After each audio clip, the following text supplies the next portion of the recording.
स्वागत है आप सभी का। आपके साथ मैं हूं अपर्णा मौसम। वक्त हो गया है उत्तराखंड की खबरों का। सबसे पहले बात करते हैं आईएमए और रामदेव के बीच जारी विवाद की, जो लगातार बढ़ता जा रहा है। वहीं अब इंडियन मेडिकल एसोसिएशन ने प्रधानमंत्री मोदी को चिट्ठी लिखी और रामदेव के खिलाफ देशद्रोह का केस चलाने की मांग की है। आरोप लगाए गए हैं कि रामदेव की तरफ से कोरोना टीका को लेकर भ्रामक और गलत बयान दिया गया है। उन्होंने एलोपैथी और डॉक्टरों को लेकर भी गलत बयानबाजी की है। कार्रवाई की मांग को लेकर आईएमए ने पीएम को चिट्ठी लिखी है। तो वहीं आईएमए ने अपने बयान में कहा कि पहली वेव में 753 और दूसरी वेव में 513 डॉक्टरों ने अपनी जान गंवाई है। साथ ही बताया गया कि पहली वेव में किसी भी डॉक्टर को वैक्सीन नहीं लगी थी और दूसरी वेव में जान गंवाने वाले अधिकतर डॉक्टर कई कारणों से वैक्सीन नहीं ले पाए थे। बता दें कि बाबा रामदेव ने वैक्सीन की दोनों खुराक लेने के बावजूद हजारों डॉक्टरों की मौत की बात कही थी। वहीं आईएमए उत्तराखंड ने रामदेव को 1000 करोड़ का नोटिस भेजा है। आईएमए ने रामदेव के एलोपैथी पर दिए गए बयान को आधार बनाकर 1000 करोड़ का मानहानि का नोटिस भेजा है। आईएमए उत्तराखंड के सेक्रेटरी अजय खन्ना का कहना है कि बाबा के डॉक्टरों को लेकर दिए बयान से हम काफी आहत हैं, जिसको लेकर आईएमए उत्तराखंड ने बाबा को 15 दिन में जवाब देने को कहा है। और अगर रामदेव की तरफ से कोई जवाब नहीं आता है तो आईएमए उत्तराखंड रामदेव पर केस करेगा। दूसरा, बाबा रामदेव ने एलोपैथ और आईएमए के लिए अपशब्द कहे हैं।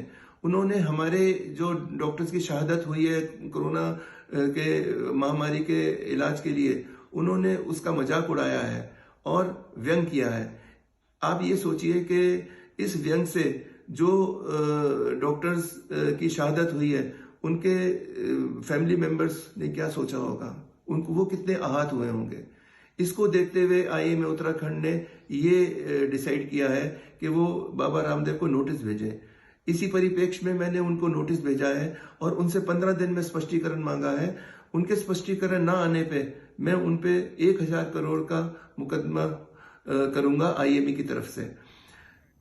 वहीं योग गुरु स्वामी रामदेव और एलोपैथी के डॉक्टरों की संस्था आईएमए में चल रही जुबानी जंग के बीच स्वामी रामदेव का एक वीडियो वायरल हो रहा है, जिसमें स्वामी रामदेव कहते हुए नजर आ रहे हैं कि वो किसी के बाप में दम नहीं जो स्वामी रामदेव को गिरफ्तार कर सके। दरअसल इन दिनों सोशल मीडिया पर अरेस्ट बाबा रामदेव ट्रेंड कर रहा है, जिस पर प्रतिक्रिया देते हुए स्वामी रामदेव ये बात कह रहे हैं। ये वीडियो बाबा रामदेव की ऑनलाइन मीटिंग के दौरान का बताया जा रहा है। स्वामी रामदेव के बगल में भारत स्वाभिमान ट्रस्ट के पदाधिकारी राकेश मित्तल और जयदीप आर्य बैठे हुए हैं। हालांकि न्यूज़ 18 इस वीडियो की पुष्टि नहीं करता है। खैर अरेस्ट तो किसी वो जो है उनका बाप भी कोई नहीं कर सकता स्वामी रामदेव को लेकिन एक शोर मचा रहे हैं कि quick arrest Swami Ramdev, quick arrest Swami Ramdev. कभी कुछ चलाते हैं, कभी कुछ चलाते हैं, कभी ठग रामदेव, कभी महाठग रामदेव, कभी जो है कभी गिरफ्तार रामदेव। अब चलाते रहते, चलाने दो। तुम अपने लोगों को भी थोड़ा सा बीच बीच में अभी प्रैक्टिस हो गई है ट्रेंड चलाने की, और आप वो ट्रेंड में हमेशा ही जब टॉप पर पहुंच जाते हो, इसके लिए भी आपका बहुत बहुत अभिनंदन। वहीं सरकार के प्रवक्ता सुबोध उनियाल का कहना है कि मामले में कानून अपना काम करेगा। बाबा रामदेव का जो कॉन्फ्लिक्ट है और जिस हिसाब से आईएमए ने उनको नोटिस भेजा, तो इसमें जो भारतीय आईपीसी है उसके तहत जो भी आईएमए दोनों लोग आईएमए करते हैं करें, लेकिन कानून अपना काम करेगा। और कानून, क्योंकि देश में कानून सर्वोपरि है। कोरोना के बढ़ते संक्रमण को देखकर उत्तराखंड सरकार ने जमीन पर तैयारियां शुरू कर दी हैं। ऋषिकेश के आईडीपीएल मैदान में डीआरडीओ के सहयोग से 500 बेड का कोविड अस्पताल बनकर तैयार हो गया है, जिसका आज सीएम तीरथ सिंह रावत ने लोकार्पण किया। 3 हफ्तों में बनकर तैयार हुए सेंटर में 400 ऑक्सीजन बेड और 100 आईसीयू बेड की सुविधा है। 500 बेड का कोविड सेंटर शुभारंभ हुआ है, उसका लोकार्पण हुआ है। और मैं इसके लिए भारत के प्रधानमंत्री आदरणीय मोदी जी का, रक्षा मंत्री माननीय राजनाथ सिंह जी का हृदय से धन्यवाद करना चाहूँगा। राजकीय बेस अस्पताल श्रीनगर गढ़वाल में 30 बेडेड नए आईसीयू का सीएम तीरथ सिंह रावत ने वर्चुअली उद्घाटन किया। अस्पताल में नए आईसीयू के साथ अब जहां 2 आईसीयू हो गए हैं तो वहीं आईसीयू बेड्स की संख्या बढ़कर 63 हो गई है। इस मौके पर मौजूद श्रीनगर विधायक और राज्य मंत्री धन सिंह रावत ने आईसीयू का निरीक्षण किया और बताया कि 1 महीने में 2000 लीटर प्रति मिनट उत्पादन क्षमता के तीसरे ऑक्सीजन प्लांट के लिए अस्पताल में बनकर तैयार होने की बात कही।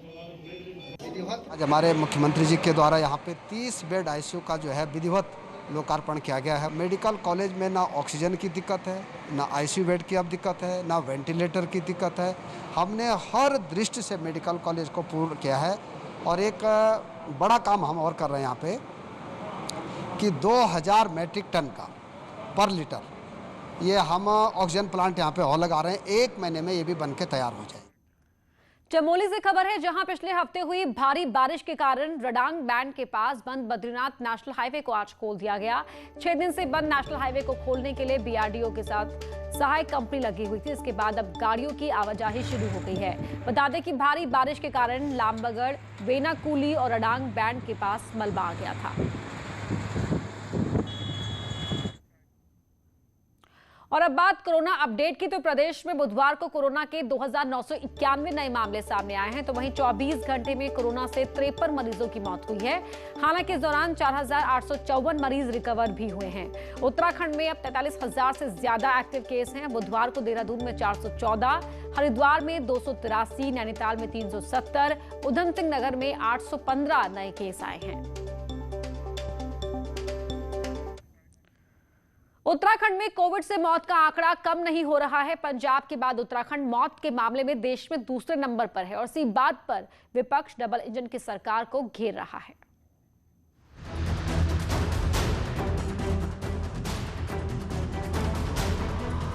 उत्तराखंड में कोरोना की दूसरी लहर मौत की लहर साबित हो रही है। इस बात की गवाही मौत के आंकड़े दे रहे हैं और यही वजह है कि छोटा सा पहाड़ी राज्य कोरोना से मौत के मामले में देश में दूसरे नंबर पर है। 15 मार्च 2020 से 24 मई 2021 तक के आंकड़ों पर नजर डालें तो राज्य में अब तक कुल 5,927 मौतें हुई हैं। 15 मार्च 2020 से 30 अप्रैल 2021 तक 2,624 मरीजों की मौत हुई। 2021 के मई महीने के 24 दिनों में 3,303 लोगों की जान गई।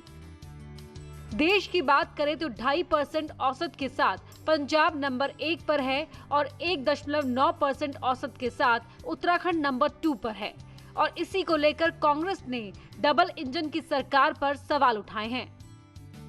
पंजाब बड़ा प्रदेश है इसलिए उसमें मौत का आंकड़ा जाता है, लेकिन हमारी तो जनसंख्या भी बड़ी सीमित है, बहुत छोटा प्रदेश है और इस छोटे प्रदेश में जो है हम नंबर 2 पर रहे तो सरकार को तो खुद जो है आत्मचिंतन करना चाहिए। वहीं कड़वा सच ये भी है कि उत्तराखंड में सरकारी और प्राइवेट हॉस्पिटल मौत छिपाने में माहिर हो चुके हैं। तभी तो 14 मई से 24 मई तक 494 लोगों की मौत का आंकड़ा बाद में सामने आया। हालांकि सरकार का दावा है कि दूसरी लहर में जो तैयारी यहाँ हुई वैसी कई दूसरे राज्यों में नहीं हुई, लेकिन एक्सपर्ट इससे इत्तेफाक नहीं रखते हैं। पिछले 2 महीने में अगर आप देखेंगे तो सरकार ने युद्ध स्तर पर इसको लिया है और जितने ऑक्सीजन बेड्स हमने स्थापित किए हैं, मैं समझता हूं अगर आप कंपेयर करेंगे दूसरे राज्यों से तो कहीं दूसरे राज्यों में इस तरह नहीं मिलेगा आपको। 54% मृत्यु जो है वो मई के महीने में, इसी मई 2021 में हुई हैं। उत्तराखंड सरकार, जिला प्रशासन और स्वास्थ्य विभाग के लिए बड़ा जरूरी है कि इस मृत्यु दर को कम करने के लिए जितनी ताकत लगाई जा सके, जितने प्रयास किए जा सके, इसकी ओर ध्यान देने की आवश्यकता है। उत्तराखंड में मई का महीना कोरोना से मौत के लिहाज से भारी पड़ा है। हालात ये हैं कि केस भले ही कम हो रहे हों पर मौत के आंकड़े नहीं घट रहे और अगर यही सिलसिला जारी रहा तो मौत के मामले में उत्तराखंड को देश में नंबर 1 होते देर नहीं लगेगी। न्यूज़ 18 के लिए देहरादून से दीपांकर भट्ट की रिपोर्ट। नैनीताल के सांसद अजय भट्ट ने बुधवार को जिले के अधिकारियों के साथ कोविड को लेकर वर्चुअल मीटिंग की। सांसद भट्ट का कहना है कि अब काफी हद तक हालात काबू में हैं। ग्रामीण इलाकों में जरूर कुछ दिक्कत थी, वहां भी अब धीरे धीरे स्थितियां सामान्य होती दिख रही हैं। ग्रामीण क्षेत्रों में जरूर परेशानी थी, लेकिन उसका भी निराकरण धीरे धीरे हो रहा है। हर विकास खंड में विधानसभा वार क्या क्या सामान गया, मेडिकल किट कितनी गई हैं, क्या क्या हमने किया है, टेस्टिंग कैसे हो रही है, जो गंभीर हैं उनको कहाँ ले जा रहे हैं, ये सारी समीक्षा के बाद काफ़ी संतोष हुआ है। प्रदेश में ब्लैक फंगस के मामले लगातार बढ़ रहे हैं, तो वहीं उधम सिंह नगर के जसपुर में ब्लैक फंगस का पहला मामला सामने आया है, जिसे इलाज के लिए सिंगल नर्सिंग होम में लाया गया है। वहीं मामले की गंभीरता को देखते हुए मरीज को हायर सेंटर हल्द्वानी रेफर कर दिया गया। प्रदेश के टूरिस्ट प्लेस इन दिनों वीरान पड़े हुए हैं। कोरोना कर्फ्यू के चलते हजारों लोग बेरोजगारी के संकट से जूझ रहे हैं, लेकिन इन सब के बीच सबसे ज्यादा नुकसान वहां झोपड़ी, होम स्टे या फिर मैगी पॉइंट्स की दुकान लगाने वालों को हुआ है।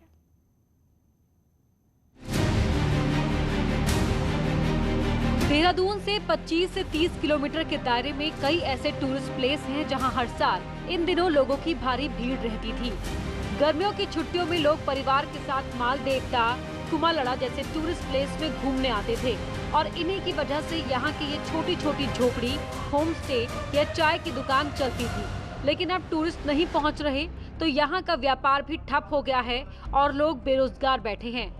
2-4 मजदूर लोग जो कर रहे हैं काम, वही लोग 2-4 आ रहे हैं चाय पीने, ये करने, बाकी तो कोई वो जो दुकानें कुछ लोगों की चाउमीन की थी, ये बनाते थे, तो वो लोगों ने बंद करके घर में बैठ गए, अपनी खेती में करें। 2-4 खेत जिनके हैं, जो रोज़गार था वो भी ख़त्म हो गया। अब कुछ है ही नहीं। इसके माध्यम से, रेस्टोरेंट के माध्यम से थोड़ा होता था, ना सैलरी सुली भी निकलती थी महीने का।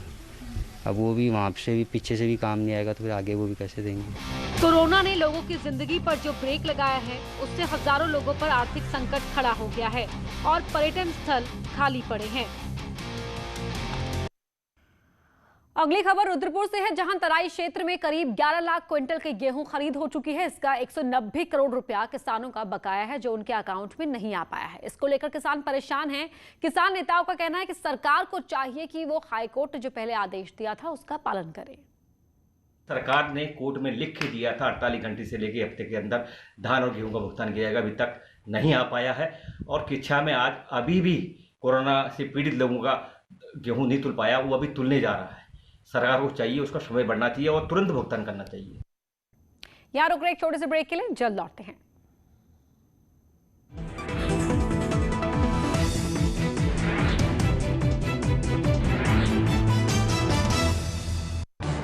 इस न्यूज हेडलाइंस के प्रायोजक पेट सफा आयुर्वेदिक जूस। पेट सफा, हर रोग दफा।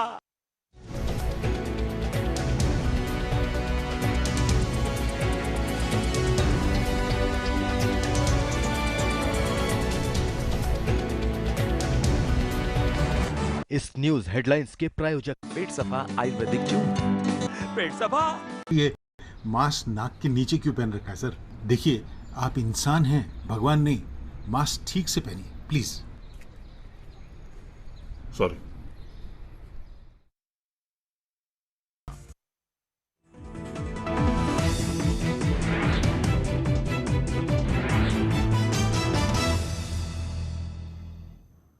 देहरादून से खबर है, जहां मार्च के बाद गुरुवार को पहली बार बीजेपी कोर ग्रुप की मीटिंग होने जा रही है। पार्टी के राष्ट्रीय महामंत्री संगठन बीएल संतोष इस मीटिंग में भाग लेने देहरादून पहुंच रहे हैं। इसके अलावा मुख्यमंत्री तीरथ सिंह रावत, प्रदेश प्रभारी दुष्यंत कुमार गौतम, सह प्रभारी रेखा वर्मा, 5 सांसद, प्रदेश अध्यक्ष मदन कौशिक और कोर ग्रुप में शामिल कुछ मंत्री भी इस बैठक में मौजूद रह सकते हैं।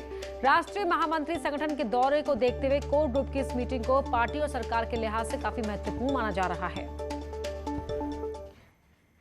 नैनीताल में न्यूज 18 की खबर के बाद आखिरकार सिंचाई विभाग ने सड़ियाताल झील से गंदे पानी को झील में छोड़ दिया है। झील के गंदे पानी से आसपास के गांव में बीमारी फैलने का खतरा बना हुआ था।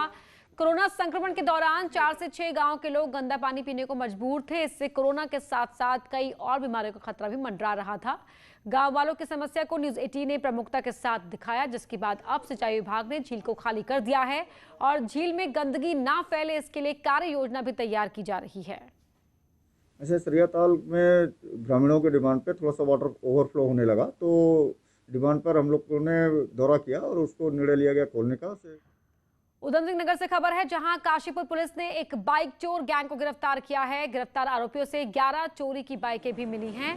पुलिस ने 5 लोगों को गिरफ्तार किया है। पुलिस ने बताया कि आरोपी अस्पताल के बाहर से तीमारदारों की बाइकें चुराता था, इसे बेच दिया करता था।